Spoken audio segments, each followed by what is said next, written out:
नमस्कार दर्शकों, कार्यक्रम जनवाणी में आप सभी का हार्दिक स्वागत है, अभिनंदन है। दर्शकों, जैसा कि आप जानते हैं, कार्यक्रम जनवाणी के माध्यम से हम जनता से जुड़े मुद्दे और जनता की आवाज़ को आपके बीच लेकर आते हैं। और दर्शकों, आज हम बातचीत करने वाले हैं जीपीएफ और पेंशन धारकों की क्या क्या समस्याएं हैं, किस प्रकार से इनका निदान किया जा सकता है। और इस विषय पर और जानकारी देने के लिए आज हमारे साथ स्टूडियो में मौजूद है दो खास मेहमान।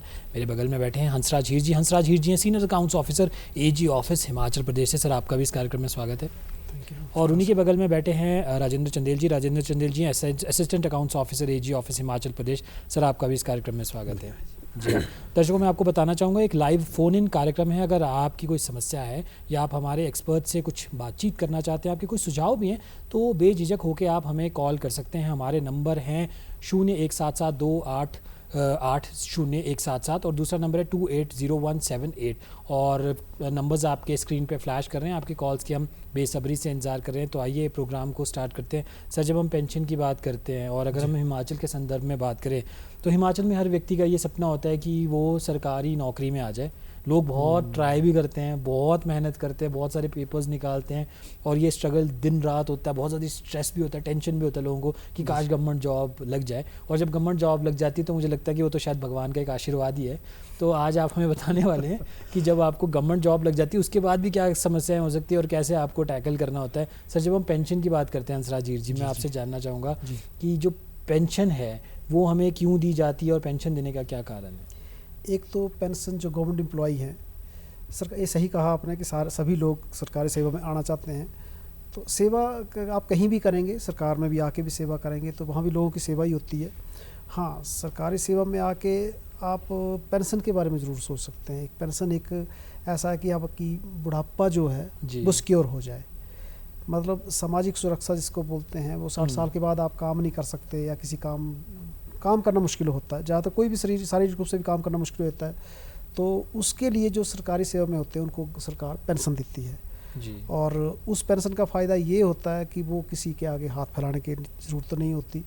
और अब तो हिमाचल प्रदेश सरकार ने 15/5/2003 के बाद के लोग भी हैं उनको सभी को पेंशन दे दी है। जी बिल्कुल। और क्योंकि मेरा हाल हिमाचल राज्य जिसने पूरी तरह से इसको लागू किया और हम लोग पेंशन लगा भी रहे लोगों को। जो NPS 2 OPS आए हैं उनको लगभग हम 5-6 हज़ार लोगों को तो पेंशन लगा भी चुके हैं। तो जिसको पेंशन लग जाती है तो ये सही है कि जब हमें फ़ोन आता है तब पता लगता है उनके चेहरे का देख के कि वाकई खुश हो गए कि हमें पेंशन लगी। कि अब ये बोलते हैं कि जब हमें बच्चों की सहारे की बच्चों के ऊपर देखने की जरूरत नहीं होगी, उल्टा हम उनकी सेवा करेंगे अब।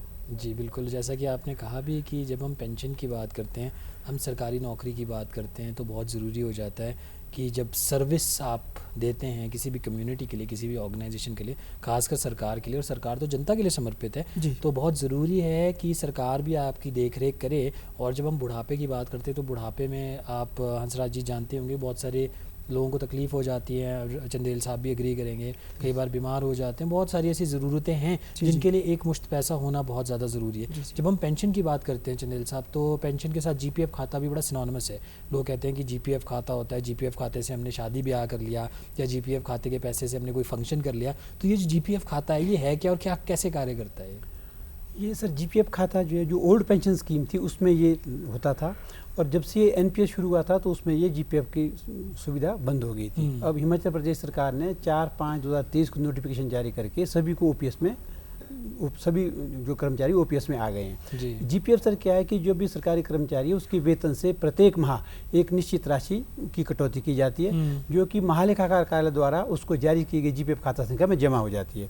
और उस खाते में जो राशि जमा होती है तो वो जो भी कर्मचारी है जब भी उसको आवश्यकता होती है, जैसे आपने कहा कि किसी के उसने बच्चों की मैरिज करनी है, कोई कथा वगैरह करनी है, कोई भांजी की शादी, बेटे की शादी, या जो भी उसका कोई दायित्व है जिसके लिए उसे एक मुश्त पैसा इकट्ठा खर्च करना होता है, तो उस जीपीएफ में से वो आहरण कर सकता है उस राशि का, और उससे वो अपना कार्यों का निपटान कर सकता है। तो एक तरह से इससे बचत को भी प्रोत्साहन मिलता है, और जब भी सरकारी कर्मचारी को आवश्यकता होती है तो धन को विड्रॉ करके और उसे अपने कार्यों का निपटान कर सकता है। जी, और जैसा मैं समझ रहा हूँ, हमारे दर्शक भी समझ रहे होंगे हंसराज जी कि जब पेंशन की हम बात करते हैं या जीपीएफ की बात करते हैं, आपके भविष्य को सिक्योर करती है दोनों चीज़ें। जीपीएफ आप जब उसमें हैं, आप जॉब में हैं, तो उसके बाद, और मुझे लग रहा है हमारे दर्शक भी जुड़ना चाहते हैं। एक फ़ोन कॉल हमें आ रहा है, तो आइए हम फ़ोन कॉल लेते हैं। हेलो, प्लीज़ अपना नाम बताइए, कहाँ से बात कर रहे हैं? जी, मैं पवन शर्मा जी बोल रहा हूं। सर थोड़ा ज़ोर से बोलिए, कहाँ से बात कर रहे हैं आप? तो मैं सुरंदी से। क्या क्या प्रश्न है सर आपका? सर आवाज आ रही है आपको? हाँ जी, आवाज़ आ रही, थोड़ा ज़ोर से बोलिएगा प्लीज़। मैं ये चाह रहा था, मैं ईपीएफ और जीपीएफ को लेकर इनकी एक मोबाइल ऐप आती है उमंग नाम से, उसमें उसके थ्रू अगर हम जीपीएफ विड्रॉल अप्लाई करें तो उसमें काफी दिक्कत आ रही है। तो क्या फाइनल विड्रॉल या पेंशन विड्रॉल के लिए हमें वेबसाइट के थ्रू ही ये सुविधा मिल पाती है या उमंग के थ्रू भी ये? सर मेरा रिक्वेस्ट रहेगा कि आप एक बार दोबारा रिपीट कीजिए, क्योंकि आपकी आवाज़ आ नहीं रही है। आप दोबारा से अपने प्रश्न को रिपीट करेंगे तो ज़्यादा बेहतर होगा। जी, मैं ये कह रहा हूँ कि प्रोविडेंट फंड को विड्रॉ करने के लिए एक मोबाइल ऐप आती है उमंग। जी जी जी सर, ये मोबाइल ऐप की बात कर रहे हैं विड्रॉल के लिए? हाँ जी, हाँ जी, हाँ जी, जी जी बोलिए। लेकिन उससे विड्रॉ करने में काफी दिक्कत आ रही थी, उसमें बार बार एरर शो करते हैं। तो क्या ईपीएफओ डिपार्टमेंट की वेबसाइट के जरिए ही हमें सुविधाएं मिलती है या उमंग के थ्रू जो सुविधाएं मिलती हैं वो भी उतनी ही कारगर होती है? जी जी सर, ये कह रहे हैं कि जो मोबाइल ऐप आप लोगों की आती है उसमें जो ऐप है वो ढंग से काम नहीं कर रही, और जब विड्रॉल हैं शायद उनके मैसेजेस भी नहीं आते, और अगर उस ऐप के थ्रू ही कुछ विड्रॉल करना चाहते हैं, जितना मुझे समझ में आ रहा है, क्योंकि थोड़ी आवाज़ की नेटवर्क की इशू था, तो इस बारे में हंसराज हीर जी आप क्या कहना चाहिए? विड्रॉल की जहाँ तक मोबाइल ऐप अभी तक हमने उसको पूरी तरह से कार्यान्वित नहीं किया था। एक जब जीपीएफ नंबर अलॉट होने थे तब जरूर हमने जो ईमेल के थ्रू हमने जो फॉर्म मंगवाए थे और उसके आधार पे हमने नंबर सभी को अलॉट कर दिए थे और बहुत जल्दी हो गया था काम। लेकिन विड्रॉल के लिए मोबाइल ऐप अभी तक जो अभी तक लॉन्च नहीं की है और हम इसमें काम कर रहे हैं और ईपीपीओ और ईजीपीएफ अथॉरिटी के आधार पे हम काम कर रहे हैं और बहुत जल्द विद इन 6 मंथ हम उस पर आ जाएंगे और उसके लिए कोशिश जारी है हमारी। हम वेंडर से बात कर रहे हैं और हमारे हेडक्वार्टर जो सीएजी ऑफिस है वहाँ से भी उसके ऊपर पैसा सैंक्शन कर दिया गया है। तो ये मोबाइल ऐप अभी तक हमारी जो है लॉन्च नहीं हुई है, तो इसके लिए आप प्लीज़। जी जी सर, जहाँ तक विड्रॉल की जहाँ तक बात है तो विड्रॉल जो है एजी ऑफिस विड्रॉल नहीं देता है, इसके लिए जो डीडीओ है वही सेंक्शन करता है और वही बिल बना के ट्रेजरी में सबमिट करते हैं। हमारे पास जब पेमेंट हो जाती है उसके बाद ही डेबिट वाउचर आते हैं। जी, पर चंदेल साहब ये कह रहे हैं कि मोबाइल एप्लीकेशन से ये शायद कुछ जीपीएफ ताकि हमारा विड्रॉल कितना वो उनको पता लग जाए। हम उसको एसएमएस की सुविधा है ना सर, एसएमएस की सुविधा पे काम चल रहा है जी। एनआईसी के थ्रू वो होती है कि जो भी उनका पैसा जमा हुआ है हर महीने जो पोस्टिंग हो जाती है और जो उनने एडवांस लिया है उसके भी उनको एसएमएस जाता है, लेकिन उस पर अभी काम चल रहा है, वो एनआईसी के थ्रू होता है तो उसमें थोड़ी बहुत दिक्कत है, अभी तो थोड़ा काम चल रहा है उस पर जी। वो एक्चुअली कोविड के टाइम के जो प्रॉब्लम आई थी उसके बाद हम लोग उस पे द्वारा अब आ रहे हैं तो बहुत जल्दी आने की कोशिश कर रहे हैं जी। तो उम्मीद करते हैं आपको अपने प्रश्न का उत्तर मिल गया होगा। और जैसा कि हंसराज हीर जी और राजेंद्र चंदेल जी ने भी बताया कि जो मोबाइल एप्लीकेशन है या जो एसएमएस का सिस्टम है उस पर कार्य कर रहे हैं। टेक्नोलॉजी है, टेक्नोलॉजी में कई बार थोड़ा सा देर भी होती है, सवेर भी होती है, तो आप अपना उस पर पूरा फोकस रखिए और पूरे एप्लीकेशन को आप चलाते रहिए, थोड़ा सीखिए, हम लोग भी सीखेंगे। और जैसा कि चंदेल साहब और हंसराज हीर जी बता रहे हैं कि मोबाइल एप्लीकेशन से काफ़ी कुछ चीज़ें सहूलियत हो चुकी है, काफ़ी लाइफ में थोड़ा सा इजी हो गया। सर जैसा कि हमारे कॉलर्स की कई बार कंप्लेंट्स रहती हैं, ग्रीवियांसेस रहती हैं, तो इस प्रकार की कोई ग्रीवियांसेस हो, जैसे एप्लीकेशन नहीं चल रही है आपकी या आपको एसएमएस आ रहा है डेबिट का, तो कोई एक हेल्प डेस्क या कोई डेडिकेटेड हेल्प कॉल सेंटर भी है? एक तो हमने आजकल एक हमारा जो कंटिन्यू जो वहाँ बैठे होते हैं लोग, तो एक उसका नंबर है, मैं नंबर भी दे सकता हूँ आपको, 265-1033, तो वो भी गाइड कर देते हैं। जैसे पेंशन केस के बारे में पूछते हैं या जीपीएफ के बारे में पूछते हैं तो वो गाइड कर देते हैं। लेकिन इसके बावजूद भी हमारी जो साइट है उसके पर आप अगर कोई हमें मैसेज कर देंगे तो उसका जवाब मिल जाएगा जी। जी बिल्कुल। हम पेंशन के बारे में बात कर रहे थे हंसराज जी, आप सीनियर अकाउंट्स ऑफिसर हैं एजी ऑफिस हिमाचल प्रदेश में, तो जब पेंशन दी जाती है, पेंशन का निर्धारण किया जाता है, क्या मापदंड है, किस प्रकार से, क्या डिसाइडिंग फैक्टर्स होते हैं? पेंशन एक्चुअली सुपरन्यूशन पे तो एक 10 साल की नौकरी, मतलब किसी को पेंशन आपने देनी है तो मिनिमम 10 ईयर सर्विस तो उसकी चाहिए ही है, वो सेंट्रल गवर्नमेंट में हो स्टेट में हो, 10 ईयर सर्विस तो उसको मिनिमम चाहिए ही है। और सुपरन्यूशन पे 10 ईयर्स में सर पेंशन लग जाती है। एक वॉलंटरी रिटायरमेंट होती है जो सीसी पेंशन रूल 72 में एक अलग है, लेकिन स्टेट गवर्नमेंट के अपने रूल है 1976 के, उसके अनुसार वॉलंटरी रिटायरमेंट भी ले सकते हैं। उसके 20 साल के बाद वो रिटायरमेंट कोई भी ले सकता है, या जैसे क्लास 1 और 2 के लिए जो क्लास 1 और 2 के लिए 50 साल के बाद ले सकते हैं, या क्लास सी और डी के लिए जो है वो 55 साल के बाद वो रिटायरमेंट लेते हैं। उस केस में जो है सी और डी को जो है 20 साल के बाद फुल पेंशन दे दी जाती है और बाकियों को जो है प्रोपोर्शनेट दी जाती है 33 साल के साथ जी। एक मेडिकल ग्राउंड पे भी रिटायरमेंट होती है जी। और मेडिकल ग्राउंड पे जो रिटायरमेंट है वो भी 10 साल की सर्विस रिक्वायर्ड है इसमें भी, और उसको पेंशन लगे कि जैसे मान लो सर्विस के दौरान किसी की अब नहीं इनकैपेसिटेड हो गए, वो सर्विस नहीं कर पा रहे, तो उनको भी पेंशन का है प्रोविज़न है जी। और 50% ऑफ बेसिक पे है, स्टेट पे है इसमें। और जो वॉलंटरी रिटायरमेंट जैसे मैंने कहा आपको, उसमें प्रोपोर्शनेट लगती है 33 साल के साथ जरूर है, ए और बी के लिए, ए और बी ग्रुप के लिए। जी बिल्कुल। और मैं चंदेल साहब को भी यहाँ जोड़ना चाहूँगा। चंदेल साहब, सर ने पेंशन के बारे में तो बताया, पेंशन देने का क्या कारण है, पेंशन कैसे नियत की जाती है। जब हम जीपीएफ खाते की बात करते हैं, ये एक तरह से हमारा एक सेविंग का खाता है जो हमें हमारे बुरे टाइम में भी मदद कर सकता है, या कोई फंक्शंस वगैरह भी हो तो उसमें भी वो हमारी मदद करता है। तो सर, जीपीएफ खाता भी तभी खुल जाता है जैसे आप सर्विस में आते हैं, और जीपीएफ खाते में सब्सक्रिप्शन किस प्रकार से नियत की जाती है?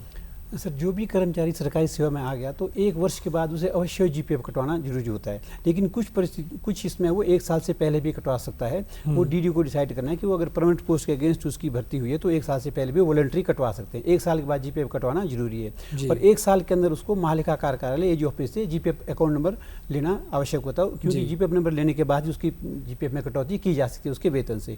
तो अभी महालेखाकार कार्यालय ने क्या किया था कि 4/12/2023 तक वो ऑनलाइन एक्सेल शीट पे नंबर अलॉट हो रहे थे, लेकिन उसके बाद अब वो ऑनलाइन नंबर अलॉट करना बंद कर दिया गया है। अब ऑफलाइन ही फॉर्म आ रहे हैं और ऑफलाइन ही साथ साथ में नंबर अलॉट हो रहे हैं। जी। और जब हम सब्सक्रिप्शन की बात करते हैं सर, कोई मिनिमम या मैक्सिमम रेट भी रहता है सब्सक्रिप्शन जी सर, का? बिल्कुल रहता है जी। जब भी वो सरकार उसको जीपीएफ नंबर अलॉट हो जाता है, उसके बाद ये डीडीओ के द्वारा वो डीडीओ उसके वेतन से कम 6% और अधिक से अधिक उसके बेसिक पे प्लस डीए काट सकता है। लेकिन उसमें जो अभिदाता है, सब्सक्राइबर है, जिसको हम जीपीएफ अकाउंट नंबर हमने दे रखा है, वो अपनी इच्छा से फॉर्म भर के बताता है, डीडीओ को सूचित करता है कि वो कितना पैसा कटवाना चाहता है। लेकिन उस पर ये सीमा रहती है कि मिनिमम 6% उसको जरूरी होता है, और मैक्सिमम बेसिक पे प्लस डीए से ज़्यादा वो नहीं कटवा सकते। जी। और मैं यहाँ बताना चाहूँगा, जिन भी दर्शकों ने अभी अपनी टीवी सेट ऑन किया है या फिर आपने डीडी हिमाचल को ट्यून किया है, कार्यक्रम जनवानी चल रहा है और हम जीपीएफ और पेंशन धारकों की समस्याओं के बारे में बातचीत कर रहे हैं। अगर आपके भी कोई प्रश्न है तो आप प्लीज़ हमें कॉल कीजिए। हमारे नंबर में एक बार फिर रिपीट कर रहा हूँ, 28000177, दूसरा नंबर है 28000178। अगर आप शिमला के बाहर से कॉल कर रहे हैं और अगर आप मोबाइल से कॉल कर रहे हैं तो प्लीज़ शिमला का STD कोड लगाना ना भूलिए, जो 0177 है। हम आपके कॉल्स की बेसब्री से इंतज़ार कर रहे हैं। सर, हम पेंशन धारकों की, जीपीएफ धारकों की समस्याओं के बारे में आपसे डिस्कस कर रहे हैं। सर, जब हम पेंशन की बात करते हैं, जनरली क्या चीज़ें हमें करनी चाहिए जब सेवानिवृत्ति पे एक एम्प्लॉई आता है, और जितना आप देखते हैं क्योंकि आप सीनियर अकाउंट्स ऑफिसर हैं, कौन सी ऐसी चीज़ें हैं जो आप डीडीओ को भी बताना चाहेंगे कि वो सारी चीज़ें आप पहले से करके रखें, ताकि जो पेंशन के लिए, क्योंकि जब एक व्यक्ति रिटायर होता है तो उसकी एक मंथली सोर्स ऑफ इनकम वैसे ही कम हो रही है, तो उसको फटाफट से पेंशन लगे। जी। जैसे आपके माध्यम से हम ज़रूर बोल, पहले भी हम आते हैं तो ये ज़रूर बोलते हैं डीडीओ को भी और एम्प्लॉयज़ को भी कि जब रिटायर होने वाले हों तो बिफोर 6 मंथ, रिटायरमेंट से 6 महीना पहले अपनी तैयारी शुरू कर दें। सर्विस में कोई कमी है उसको दूर कर दें, और फॉर्म वगैरह जो पूरे टाइम पे भर लें। जैसे उसके परिवार की नकल चाहिए है या बच्चों की डिटेल चाहिए है तो प्रॉपर वे में पहले ले लें। और फॉर्म जैसे रिटायरमेंट के टाइम 1, 3, 5, 7 होता है, वो फॉर्म भरवाएं। और अगर हमारे पास टाइम पे केस आ जाए तो हमारी कोशिश होती है कि रिटायरमेंट से पहले हम उनको पेंशन लगा दें, लेकिन उसमें बहुत ज़रूरी है कि जो पेंशन केस है वो प्रॉपर फॉर्म में आए और सही भरा हुआ हो, क्योंकि फॉर्म 7 जैसे डीडीओ की ड्यूटी है कि वो प्रॉपर वे में भरे, लेकिन जो डिटेल होती है वो इसने इंडिविजुअल ने देनी होती है, एम्प्लॉयज़ ने देनी होती है। तो फॉर्म 3 है, फॉर्म 3 में उसने फैमिली की डिटेल देनी है, या फॉर्म 5 है उसमें उसने बैंक का अकाउंट का या अपने घर का एड्रेस पूरा देना है। तो जब फैमिली की डिटेल दें तो बहुत ज़रूरी ये है कि पूरी फैमिली की डिटेल दें, अपने स्पाउस का नाम दें, बच्चों की डिटेल दें पूरी, वेदर मैरिड और अनमैरिड जो भी हैं, या कोई हैंडीकैप्ड हो। ये पर्टिकुलरली मैं स्पेशली बोलता हूँ कि कोई हैंडीकैप्ड हो तो ज़रूर नाम देना चाहिए और उसमें सर्टिफिकेट ज़रूर लगाना चाहिए, क्योंकि अगर कोई एक प्रोविज़न है कि ठीक है 25 साल तक जो है बच्चों को सभी को हक होता है जब तक उनकी इनकम ना हो सोर्स या मैरिज ना हो जाए, लेकिन आफ्टर 25 ईयर्स जो है वो, जैसे स्पाउस के केस में तो कोई कंडीशन नहीं होती है, लेकिन बच्चों के केस की बात कर रहा हूँ मैं, तो उसमें फिर जैसे हैंडीकैप्ड बच्चों को सबसे पहले पेंशन दी जाती है और उसके बाद अनमैरिड डॉटर जो है उनको इनका नंबर आता है। लेकिन अगर हमारे पास हैंडीकैप्ड की डिटेल नहीं हो तो प्रॉब्लम आ जाती है, जबकि हम बार बार इसको डीडीओ को भी कहते हैं कि आप डिटेल दीजिए अगर कोई है। और इसमें एक और स्पेशली मैं बता दूं कि अगर कोई मेंटली रिटार्डेड बच्चा है जी, तो उसी और रूल में प्रोविज़न है पहले ही कि उसको पहले ही फैमिली पेंशन जो है रिपोर्ट कर दी जाती है, ताकि उसके पेरेंट्स के ना होने पे किस पेंशन जो है उसको लग जाए। हाँ, इसमें और क्या है, एक कहा जाता है कि जो मेंटली रिटायर्ड है वो अपने आप पेंशन ड्रॉ नहीं कर सकते, तो वो पेंशन ड्रॉ नहीं कर सकते तो नेचुरली गार्डियन के थ्रू ड्रॉ करेंगे जी। तो यहाँ बिल्कुल क्लियर कर दूं मैं कि पेरेंट्स के होते हुए गार्डियन बनाने की जरूरत नहीं, वो सिर्फ लिख के दे दें कि हमारे बाद जो इसको पेंशन मिलेगी वो किसके थ्रू मिलेगी, उसका नाम, उसकी पूरी डिटेल दे दें कि इसके थ्रू पेंशन दे दी जाए। फिर ना उनको कोई एफिडेविट की ज़रूरत है, तो सिंपल सा उन्हें लिख के एप्लीकेशन देनी होती है, साइन करने होते हैं उसके ऊपर। क्योंकि कईयों को ये बहुत ज़्यादा होता है कि नहीं जी गार्डियन जो है नेचुरली गार्डियन कोर्ट से बनता है जी। लेकिन ऐसे केस में कोर्ट से ज़रूरत नहीं है अगर वो पेरेंट्स जीते जी कुछ लिख देते हैं तो। मैं ये जानना चाहूँगा, जब विड्रॉल की हम बात करते हैं तो जीपीएफ में आप कितना जनरली विड्रॉ कर सकते हैं, और क्या मतलब साल में आपके पास कितनी लिमिट्स होती हैं, मतलब कितनी बार आप विड्रॉ करेंगे? जहाँ तक सर विड्रॉल की बात है तो जो एक डीडीयू है वो मैक्सिमम 75% तक जिसके जितने उसके खाते में जमा है सब्सक्राइबर के, उसको 75% तक उसको वो एडवांस दे सकता है जी। और अगर वो एचओडी है वो उसको 90% तक एडवांस दे सकता है। डीडीयू को इसमें विशेष रूप से ये देखना होता है कि उसके खाते में जितना पैसा जमा है उससे वो माइनस में ना खाता उसका चला जाए जी। और सर मुझे लगता है जो हमारे सब्सक्राइबर थे वो जानना चाहते हैं कि पेंशन अगर एक बार हट जाए दोबारा से लग सकती है, जो कि मुझे अच्छा, पेंशन हटती नहीं है, पहले तो कोई कारण होगा जिसकी वजह से पेंशन बंद हुई होगी, तो उसका रीज़न अगर पता लग जाएगा तो डेफिनेटली जी। और मेरा ये रहेगा सब्सक्राइबर से कि आप प्लीज़ जो सर नंबर बता रहे हैं आप डायरेक्टली अगर आप उनको कॉल कर लेंगे तो शायद आपके अपनी समस्या को आप इजीली सॉल्व कर सकते हैं। और सर ने जैसा बताया भी कि अगर आप एजी ऑफिस की वेबसाइट पे जाते हैं तो वहाँ पे आपको सबके नंबर्स मिल सकते हैं, आपको ईमेल आईडी मिल सकती है, और ख़ासकर जो हमारे senior accounts officer Hansraj Heer जी यहाँ पे मौजूद है। आप वेबसाइट पे जाके उनका मोबाइल नंबर और उनका जो लैंडलाइन नंबर है आप वो लीजिए और आप प्लीज़ इन्हें कॉल कीजिए, और प्लीज़ जो भी आपकी समस्या है वो आप सर के साथ डिस्कस कीजिए। और अगर आप तब भी आपको निदान नहीं मिलता तो दूरदर्शन हिमाचल तो आपके लिए है ही, आप बेझिझक होकर हमें कॉल कर सकते हैं। तो सर पेंशन की समस्याएं लोगों की रहती है और कॉल्स भी आ रही हैं, और हम देख रहे हैं कि लोगों को पेंशन से रिलेटेड काफ़ी इश्यूज़ होते हैं। सर आपने शुरुआत में भी कहा था कि डीडीओ को बहुत सारी चीज़ों का ध्यान रखना चाहिए। मैं आपसे ये जानना चाहूँगा कि ऐसे कौन से मैटर्स आप जनरली देखते हैं जिस वजह से डिले हो जाती है पेंशन? क्या कोई एक्सटेंशन के मैटर्स होते हैं या कोई और इस प्रकार से फैक्टर्स रहते हैं जिस वजह से पेंशन डिले हो जाती है? हाँ, नहीं, पेंशन डिले होने का कारण जो डीडीओ एक्चुअली जब फॉर्म प्रॉपर नहीं भरे होंगे या सर्विस में एंट्री नहीं होगी प्रॉपर, तो हम कोशिश हमारी ये होती है कि उसको पेंशन किसी न किसी तरीके से लगा दी जाए। अगर वो एलिजिबल है तो डेफिनेटली उसको पेंशन लगाई जाएगी। लेकिन यहाँ प्रॉब्लम हमारे को आती है, प्रॉब्लम यहाँ ये आती है कि वो लोग प्रॉपर फॉर्म नहीं भरा हो अगर तो तब ऐसी प्रॉब्लम आती है। तो जब भी वो फॉर्म भरें तो कृपया पूरे फॉर्म भरें, तभी वो कुछ उसका, और हमारी ओर से कभी भी हम पेंशन को डायरेक्ट वे में रिजेक्ट मुझे ये लगता है कि वो उनका प्रश्न ये है कि उनकी पेंशन गुम हो गई है, तो ऐसा भी होता है क्या? पेंशन गुम नहीं हुई होगी, पीपीओ गुम हुआ होगा जी, पेंशन के उनके डॉक्यूमेंट्स शायद गुम हो गए हैं और जिस वजह से वो ट्रेस आउट नहीं कर पा रहे हैं। तो उसके लिए आप जो पेंशन का पीपीओ है, जिसको पीपीओ बोलते हैं, पेंशन पेमेंट ऑर्डर, वो डुप्लीकेट इशू नहीं होता है। पीपीओ एक ही बार इशू होता है। तो आप ट्रेजरी में जाइए, आप कहाँ से बात कर रहे थे? वो जी सिरमौर से वो डिस्ट्रिक्ट ट्रेजरी नाहन जाइए, डिस्ट्रिक्ट ट्रेजरी के पास पीपीओ बना होता है, 2 कॉपी होती है, एक सब्सक्राइबर को पेंशनर को दी जाती है और एक डीटीओ के पास होती है। तो डीटीओ जो है उसकी अटेस्टेड कॉपी दे देगा, जबकि वो डुप्लीकेट इशू नहीं होगा। और अगर इसके बावजूद कोई और प्रॉब्लम आ रही है तो प्लीज़ आप कांटेक्ट करें फिर। जी बिल्कुल, आप एजी ऑफिस में आप संपर्क कर सकते हैं। सर हमारे साथ यहाँ बैठे हैं, आप इनके मोबाइल नंबर पे या लैंडलाइन नंबर पे भी कॉल कर सकते हैं। 10 से 5 सर अवेलेबल रहेंगे। हंसराज हीर जी ने तो बताया कि पेंशन किस प्रकार से नियत होती है, क्या समस्याएं होती है। आपने कहा डीडीओ की थोड़ी प्रॉब्लम्स रहती हैं, थोड़ा आपको भी जब आप फॉर्म्स फिल करते हैं ईयर 7 तो उसका भी ध्यान रखना चाहिए। सर नॉमिनेशन कितनी ज़्यादा रिक्वायर्ड है? चंदेल साहब मैं आपसे जानना चाहूँगा कि क्योंकि हम अक्सर ये देखते हैं कि लोग जीपीएफ खाता तो खोलते हैं पर नॉमिनेशन नहीं डालते, तो नॉमिनेशन कितनी ज़रूरी है और क्या नॉमिनेशन को भी आप चेंज कर सकते हैं? नॉमिनेशन सर बहुत ही आवश्यक है, क्योंकि नॉमिनेशन की वास्तव में ज़रूरत कब पड़ती है? यदि अभिदाता अपने आप ही सेवानिवृत्त हो गया है और उसने अपना जीपीएफ की पेमेंट ले ली तो नॉमिनेशन की उसमें कोई आवश्यकता नहीं पड़ती है। लेकिन बाई चांस क्या होता है कि कई बार किसी अभिदाता की सर्विस के दौरान अगर डेथ हो गई है तो उसके खाते में जो जमा राशि है उसके परिवार को देनी होती है, परिवार को उसकी पेमेंट करनी होती है। तो यदि नॉमिनेशन हमारे पास रहेगा पहले से ही तो अब जिसको भी उसने नॉमिनेट किया है उस नॉमिनेशन के आधार पर हम उसके परिवार के सदस्यों को उसकी पेमेंट कर देते हैं। नॉमिनेशन का ऐसा नहीं है कि एक बार जब नॉमिनेशन ने भर दी है वो अपनी नॉमिनेशन कभी भी रिवाइज कर सकते हैं। उसको जब उसने दोबारा नॉमिनेशन रिवाइज करनी है तो दोबारा से फॉर्म भर के भेजेगा अपने डीडीओ के थ्रू हमारे ऑफिस को, और हम उसकी नॉमिनेशन को रिवाइज नॉमिनेशन को रख लेंगे और पुरानी जो नॉमिनेशन ने पहले से भर रखी है वो ऑटोमेटिकली कैंसिल मानी जाएगी। जी हंसराज जी, नॉमिनेशन करना बहुत ज़रूरी है। नॉमिनेशन बिल्कुल जीपीएफ में तो है ही, और पेंशन में सिर्फ गृहस्थी के लिए, पेंशन में गृहस्थी के लिए इसलिए ज़रूरी है कि गृहस्थी की पेमेंट अगर उसको नहीं हो पाई, जीते जी नहीं हो पाई, रिटायरमेंट के टाइम नहीं हो पाई या डेथ हो जाती है, तो नॉमिनेशन का ये सबसे बड़ा प्लस पॉइंट होता है कि जो जैसे ही कोई मिस हैपनिंग हो जाती है, डेथ हो जाती है अनफॉर्चुनेटली, तो वो फैमिली पेंशन फैमिली को मिल जाएगी। हाँ, जो फैमिली पेंशन के लिए नॉमिनेशन नहीं होती जी, फैमिली पेंशन के लिए तो स्टेट वाइफ या हस्बैंड वो होते एलिजिबल होते हैं, तो उसके लिए नॉमिनेशन तो मतलब ही कोई नहीं है। और बाकी परिवार से जो नकल होती है या शहरों में जो भी उसकी लीगल सर्टिफिकेट बनता है उसके आधार पे ही मिलती हो, तो उसके लिए तो क्लियर कट है जी। फैमिली पेंशन की जब हम बात करते हैं, फैमिली पेंशन क्या होती है और कौन कौन उसके हकदार पात्र हैं? कुछ लोग कहते हैं जो एक मैरिड डॉटर होती है वो फैमिली पेंशन के लिए एलिजिबल नहीं है, तो थोड़ा सा इस बारे में थोड़ी क्लैरिटी हमारे दर्शकों को पहले बता रहा था कि फैमिली पेंशन के लिए सबसे पहला तो स्पाउस का हक है, उसमें इनकम क्राइटेरिया कोई नहीं है। उसके बाद बच्चों की बारी आती है और बच्चे 25 ईयर्स तक सभी एलिजिबल होते हैं। उसमें कंडीशन यही है कि उनकी इनकम नहीं होनी चाहिए और अनमैरिड होनी चाहिए।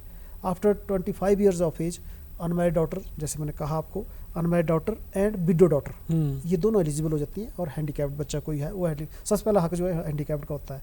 और जो मैरिड डॉटर हैं वो अगर विडो हो जाए तो पर वो ये सारा कुछ ड्यूरिंग द पर सर अगर स्पाउस सर्विस में हो या बच्चे भी अगर सरकारी नौकरी में हो तब भी क्या वो एलिजिबल होंगे? तब नहीं एलिजिबल, वो तो इनकम क्राइटेरिया तो है ही है। वो इनकम स्पाउस के अलावा सभी के लिए इनकम क्राइटेरिया है, वो मिनिमम पेंशन और उस पर डीए जो है उससे ऊपर अगर उनकी इनकम है तो नहीं मिलेगी, वो तो डेफिनेट है जी। चंदेल साहब, जब जीपीएफ खाते की बात करते हैं लोग उसको रिटेन भी करना चाहते हैं, तो ये जीपीएफ रिटेंशन जो पॉलिसी है वो क्या और वो किस प्रकार से कार्य करती है? सर, जीपीएफ रिटेंशन पॉलिसी का जो सीधा सा है कि जब भी कोई सरकारी कर्मचारी सेवानिवृत्त हो जाता है तो यदि वो फाइनल पेमेंट ले लेता है तो उसको जीपीएफ में जमा खाते में जमा राशि पूरे का पूरा भुगतान हो जाएगा, तो वो अंतिम भुगतान हो गया। लेकिन यदि कोई सरकारी कर्मचारी चाहता है कि वो सेवानिवृत्ति के बाद भी अपने जीपीएफ को जीपीएफ में जमा करना चाहता है तो उसको रिटेंशन पॉलिसी कहते हैं, तो वो उसको जीपीएफ कर सकता है, जीपीएफ को वो रिटेन कर सकता है। जिसके लिए हिमाचल प्रदेश गवर्नमेंट ने 28/8/2007 को नोटिफिकेशन जारी किया है, जिसके अनुसार कोई भी कर्मचारी सेवानिवृत्ति के बाद भी अपने पैसे को जीपीएफ में रिटेन कर सकता है। उसके लिए उसे सेवानिवृत्ति के बाद 6 महीने के अंदर एक एप्लीकेशन देनी होगी अपने डीडीओ को, और डीडीओ उस पर अब उसको एक सैंक्शन निकालेगा, सैंक्शन उसको परमिशन निकालेगा कि उसको जो है जीपीएफ रिटेन करने के लिए परमिशन दी जाती है। उसके बाद वो फॉर्म 1 भर के और ऑफिस ऑर्डर निकाल के कि उसको परमिशन दे दी गई है, अपना फॉर्म लगा के वो केस हमारे एजी ऑफिस के लिए भेजेगा। और एजी ऑफिस सर रिटेंशन कितने समय तक आप मैक्सिमम कर रिटेंशन के लिए सर उसमें कोई पीरियड नहीं, अनलिमिटेड पीरियड के लिए, जब तक वो नहीं लेना चाहता है वो अभिदाता तब तक वो उसकी इच्छा है, अनलिमिटेड पीरियड के लिए वो रिटेन है वो, और उसमें से वो पार्शियल विड्रॉल भी कर सकता है जी। और सर मैं जाते जाते संक्षेप में बस ये जानना चाहूँगा कि एरियर्स का लोगों का प्रश्न रहता है, तो एरियर्स के लिए आप संक्षेप में जवाब दीजिए। एरियर पे करना जो है वो डीटीओ या डीडीओ की ड्यूटी है। हम लोग यहाँ से अथराइज करते हैं, पेंशन अथराइज करते हैं या ग्रेस्टी या जो भी कंपटीशन अथराइज करते हैं, उसकी पेमेंट करना डीडीओ एंड डीटीओ उनकी ड्यूटी है। और वो सारे का सारा जो गवर्नमेंट इंस्ट्रक्शन जो है हम बार बार उनको बताते भी रहते हैं, लेकिन गवर्नमेंट इंस्ट्रक्शन के अनुसार एरियर पे होता है जी। अब तो गवर्नमेंट ने कल ऑर्डर भी कर दिए हैं, उसके अनुसार जो है कल बिल्कुल कल ऑर्डर हो चुका है स्टेट गवर्नमेंट के फाइनेंस के, तो उसके अनुसार पेमेंट हो जाएगी सबको जी, जो भी उन्होंने रखा है उसमें मापदंड रखा है जी। बिल्कुल बिल्कुल। और सर जाते जाते संक्षेप में मैं चंदेल साहब से भी चाहूँगा कि कुछ कहना चाहते हैं तो प्लीज़ संक्षेप में अगर आप हमारे दर्शकों के लिए कुछ कहना चाहते हैं जीपीएफ के बारे में। जीपीएफ के उन्होंने कहा ही है कि जो टेंशन पॉलिसी है वो सारी उम्र के लिए होती है, बट वही जो उन्होंने अभिदाता के लिए, अभिदाता भी जब तक वो खुद है तब तक के लिए, और अपनी जब वो नहीं होंगे उसके बाद रिटेन नहीं किया जा सकता है, फैमिली के लिए ये नहीं होती है जी जी। Hansraj Heer ji senior accounts officer और चंदेल साहब assistant account officer AG office Himachal Pradesh से आज आप हमारे साथ जुड़े और इतने सारी जो भी समस्या है उनका निदान करने की हमने कोशिश की, सब्सक्राइबर्स की कॉल लेने की भी कोशिश की, और फिर भी अगर कोई किसी का प्रश्न रह गया हो तो प्लीज़ आप वेबसाइट पर जाके सर के नंबर्स लेके आप संपर्क कर सकते हैं। आप दोनों इस कार्यक्रम में आए उसके लिए बहुत बहुत शुक्रिया। Thank you very much. तो दर्शकों आज के जनवाणी कार्यक्रम में बस इतना ही है, मुझे दीजिए इजाज़त, नमस्कार।